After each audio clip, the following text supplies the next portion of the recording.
Good morning, YouTubers.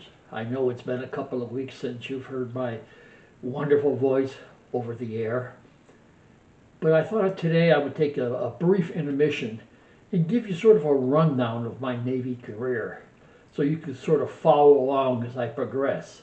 I left off in Winter Harbor en route to the USNS Valdez. It's going to be this sailor's first chance to go to sea. But in the meantime, let me give you a chronological listing of where we're going, where we've been. Okay, so let's start off with on June 26th, I graduated from Amsterdam High School in upstate New York. From there, on the 28th, I enlisted. That was all part of my boot camp story. I went to the Great Lakes, seaman recruit. I left the Great Lakes as a seaman apprentice and headed to Pensacola, Florida for A school.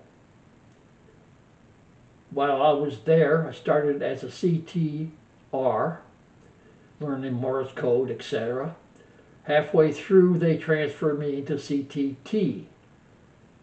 And to get advanced training, I lucked out and they transferred me as a seaman apprentice to Goodfellow Air Force Base.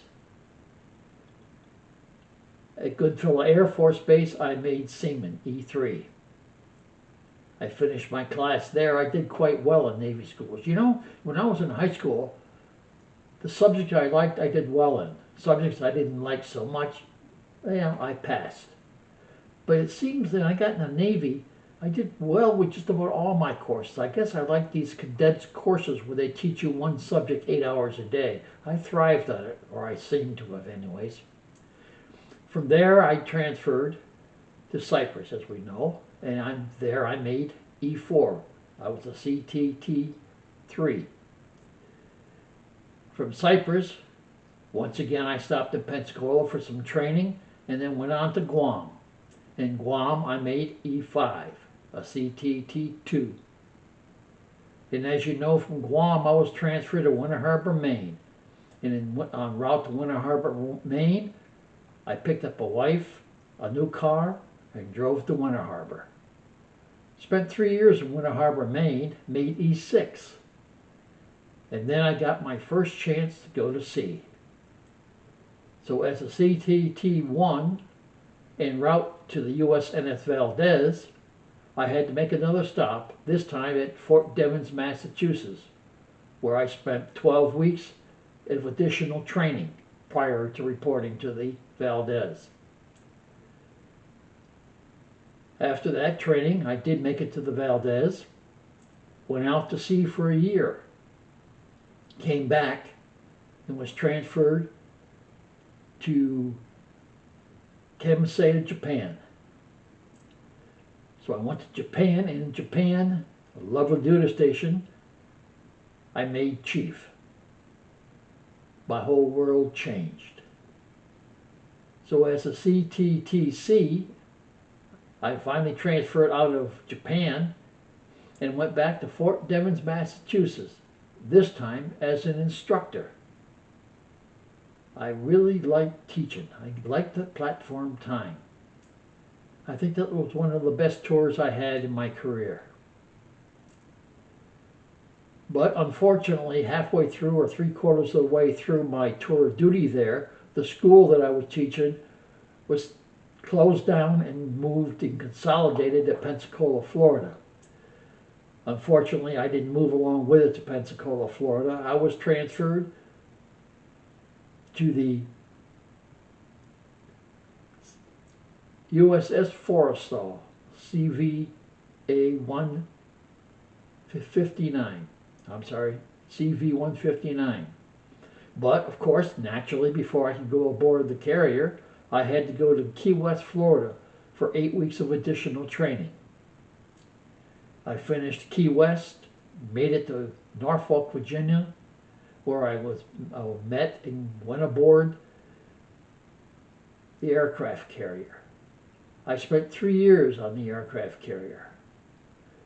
I was in what they call OZ division. We lovingly called it the Yellow Brick Road. After transfer, and my God, believe it or not, this man made E8 out there on that carrier.